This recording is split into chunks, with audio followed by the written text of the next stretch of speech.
इस वीडियो में हम लोग डिस्कस करने वाले हैं कि सैलरी एम्प्लॉयज के लिए असेसमेंट या 26-27 की आईटीआर फाइलिंग यहाँ पे कैसे होगी, करेक्ट आईटीआर फॉर्म कैसे आपको सेलेक्ट करना है, प्लस अगर आपके पास में फॉर्म 16 है तो डेटा आपको कैसे इंसर्ट करना है, इवन ओल्ड टैक्स में भी आप कैसे बेनिफिट उठा सकते हो। तो चाहे आईटीआर 1 है 2 है, दोनों ही सिखाने वाला हूँ, तो प्लीज़ पूरा वीडियो यहाँ पे ज़रूर देखिएगा।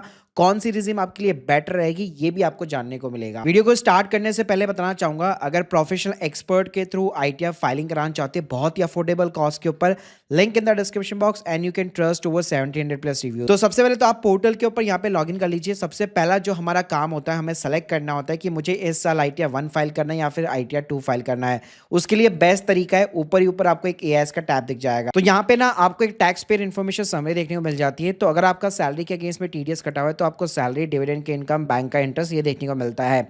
अब देखिए, अगर आपके पास में डीमैट अकाउंट है तो कई लोग ये सोचते हैं कि मेरे को आईटीआर 2 फाइल करना पड़ेगा। ऐसा बिल्कुल भी नहीं है। जब तक आपने कोई शेयर या म्यूचुअल फंड बेचा नहीं है तब तक आपको आईटीआर 2 फाइल नहीं करना है।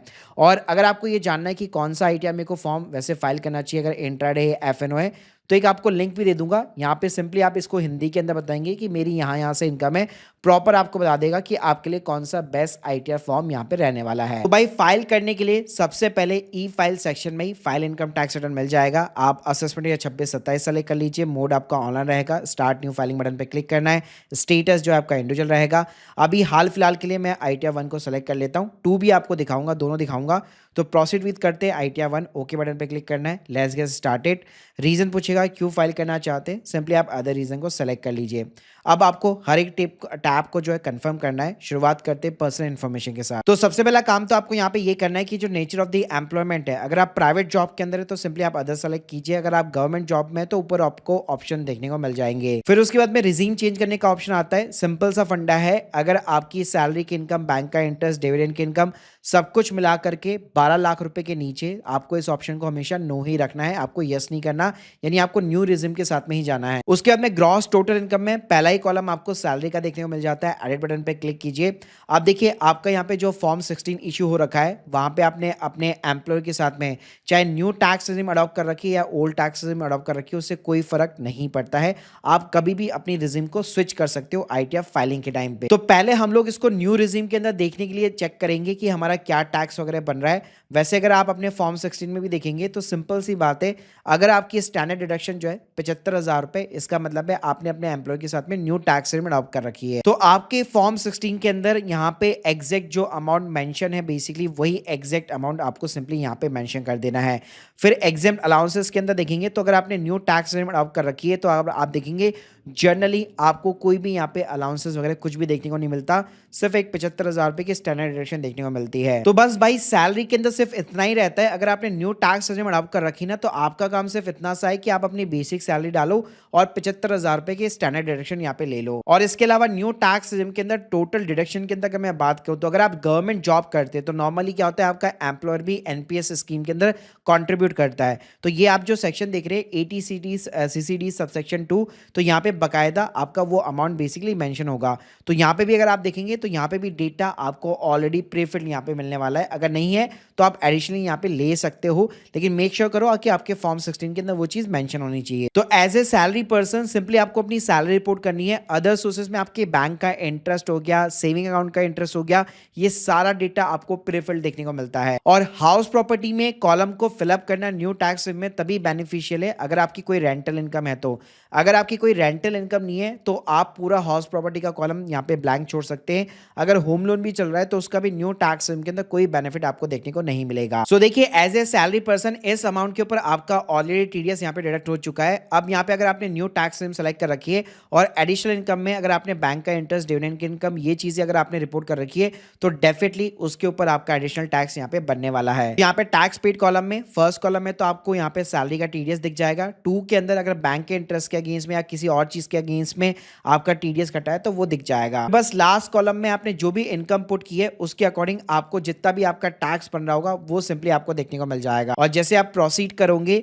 तो अगर एडिशनल टैक्स का अगर आपको पेमेंट करना है तो वो देखने को आपको यहाँ पे मिल जाता है। और जैसे मैंने बताया, अगर आपने न्यू टैक्स लिमिट आउट कर रखी है तो वहाँ पे जितना भी आपका टीडीएस वगैरह बेसिकली जो भी कटा हुआ है वो अल्टीमेटली सैलरी के अगेंस्ट में सेट ऑफ हो जाएगा। लेकिन अगर आपने अदर इनकम रिपोर्ट की है तो उसका एडिशनल टैक्स की आपको यहाँ पे पेमेंट करनी पड़ेगी। अब यही चीज अगर आप न्यू टैक्स सिम की जगह ओल्ड टैक्स सिम के अंदर शिफ्ट करते हैं तो वापस जनरल इन्फॉर्मेशन में आके आप सिंपली यस करेंगे।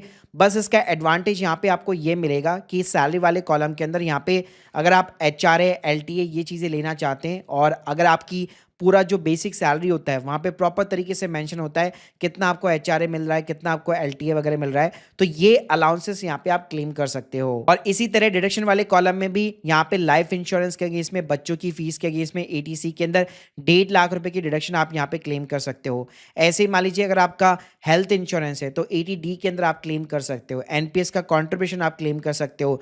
इसके अलावा सेविंग बैंक अकाउंट का जो इंटरेस्ट होता है वहाँ पे भी जो है आप 10,000 रुपए तक की डिडक्शन यहाँ पे भी आप क्लेम कर सकते हो। तो इस तरह से आईटीआर फॉर्म के अंदर ही लास्ट पेज के ऊपर आप कंप्लीटली यहाँ पे जज कर सकते हो कि मेरे लिए ओल्ड टैक्स सिस्टम ज्यादा बेनिफिशियल या फिर न्यू टैक्स सिस्टम। और लास्ट में अगर सब कुछ करेक्ट है तो आप वैलिडेशन कराइए, वैलिडेशन सक्सेसफुल है तो लास्ट में ओटीपी डाल के आप आईटीआर को सबमिट कर सकते हो। अब देखो अगर मैं आईटीआर 2 के अंदर बात करूं तो वहां क्या चेंजेस होता है वो भी एक बार मैं आपको समराइज कर देता हूं। तो वहां पे भी चीजें स्टेप्स वगैरह यहाँ पे सेम होते हैं, बस यहाँ पे आपको शेड्यूल सेलेक्ट करने होते हैं। तो इनकम में जाकर शेड्यूल सैलरी, हाउस प्रॉपर्टी ये तो कंपलसरी रहेगा ही रहेगा। अगर आपने म्यूचुअल फंड या स्टॉक्स बेचे तो कैपिटल गेन के शेड्यूल को भी आपको अनेबल कर लेना है। यहाँ पे भी आपको जनरल इन्फॉर्मेशन के अंदर आईटीआर 2 के अंदर भी new versus old tax SIM का ऑप्शन सेलेक्ट करने को मिल जाएगा। बस यहाँ पे फर्क रहेगा कि शेड्यूल सैलरी के अंदर जैसे हम लोगों ने देखा था एक ही कॉलम के अंदर आपको चीजें देखने को मिल जाती थी, लेकिन यहाँ पे ऐसा नहीं है। ग्रॉस सैलरी के अंदर आपके एम्प्लॉयर की डिटेल्स वगैरह ऑलरेडी आपको प्रीफिल्ड मिलेगी। बस यहाँ पे ना आपको बेसिक सैलरी को सेलेक्ट करना होगा और फॉर्म 16 के अंदर हमारा जितना अमाउंट बेसिकली मेंशन था वो डिट्टो के डिट्टो वही अमाउंट जो है यहाँ पे आपको कॉपी पेस्ट कर देना है। और यहाँ पे अलाउंस का भी अलग से कॉलम होता है यहाँ पे। तो न्यू टैक्स सिम सेलेक्ट कर रखिए तो कुछ नहीं मिलेगा, लेकिन अगर आपने ओल्ड कर रखी है तो एलटीए हो गया, एचआरए वगैरह आप यहाँ पे क्लेम कर सकते हो। और डिडक्शन में भी यहाँ पे सेम 75,000 रुपए का देखने को मिल जाएगा। अब इसमें मेन जो पॉइंट होता है वो कैपिटल गेन का होता है, जहाँ पे आपको short term and long term यहाँ पे रिपोर्ट करना होता है। और इसके ऊपर अगर आप capital gain ITR filing search करेंगे, मेरा एक डिटेल के अंदर सेपरेट वीडियो है, क्योंकि इसके अंदर बहुत ज़्यादा यहाँ पे डिस्कशंस होती है। इक्विटी, नॉन इक्विटी, आपका इक्विटी हो गया, म्यूचुअल फंड हो गया, मतलब सब कुछ यहाँ पे आपको कैसे दिखाना है, तो वो मैंने डिटेल के अंदर यहाँ पे एक्सप्लेन किया हुआ है। इस वीडियो को आप चेकआउट कर सकते हो। So guys, hope you like this video. Please subscribe channel. अगर आप लोग के कोई भी डाउट्स है तो कमेंट बॉक्स में जरूर बताइए। प्लस अगर आप हमसे सर्विस अवेल करना चाहते हैं, मैंने लिंक ऑलरेडी डिस्क्रिप्शन बॉक्स में दे रखी है, जहाँ से आप हमारी सर्विसेज वगैरह बुक कर सकते हो। Thank you guys, thank you very much.